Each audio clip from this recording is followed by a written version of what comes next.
Hello जी, नमस्ते।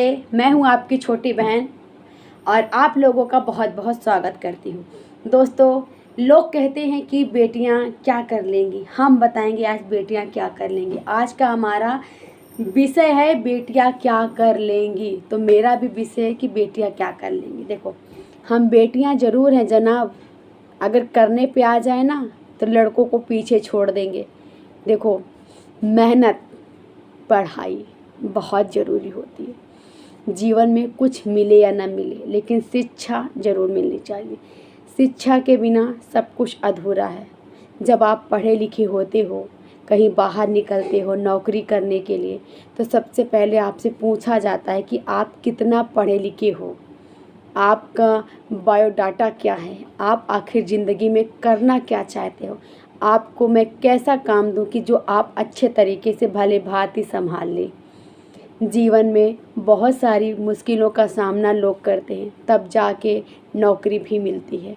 और सरकारी नौकरी बहुत जल्दी नहीं मिलती है। इतने सारे मेहनत और दिन रात एक करना पड़ता है, तब जाके सरकारी नौकरी मिलती है। सरकारी छोड़ो, यहाँ पे प्राइवेट नौकरी भी इतनी आसानी से आज के समय में नहीं मिल रही है। अगर मिलती भी है तो 10-15 हज़ार में कौन सा आप घर का खर्च उठा लेंगे, नहीं उठा पाएंगे। लेकिन मैं आपसे एक बात कहना चाहती हूँ बेटियों, मेरी बहनें, मैं आपसे उतनी बड़ी तो नहीं हूँ, लेकिन जितना मेरा अनुभव, एक बात कहूँगी कि भरोसा स्वयं पर रखिएगा।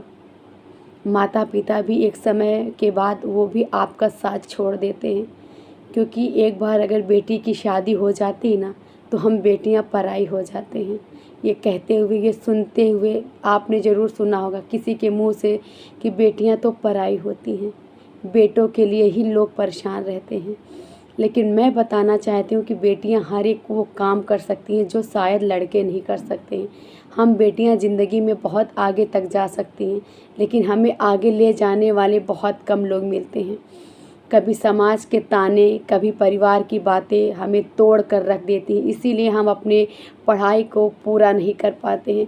मेरी कहानी बहुत दर्द भरी है। जिस दिन आप सुनेंगे, आप सोचोगे ज्योति दीदी आप कैसे सब कुछ सहन कर ली। आपको तो जो स्टॉक में जाना चाहिए अपनी बातों को रखने के लिए और समझाने के लिए। मेरी कहानी में बहुत तकलीफ़ आए दोस्तों। हम कपड़े के लिए भी रोते थे कि काश अगर हमें कोई कपड़ा दे दे तो हमारे पास कपड़े हो जाए पहनने के लिए। हमारी स्थिति ये थी। हमने अपने ज़िंदगी में बहुत सारे मुश्किलों का सामना किया है। हमारे खाना, मिठाई सोचते थे कोई दे दे तो खा ले। एक समय हमारी ज़िंदगी में ऐसा था। शादी भी हमारी बहुत मुश्किल वक्त से हुई, लेकिन अफसोस की बात यह है कि हमारी शादी टिकी नहीं।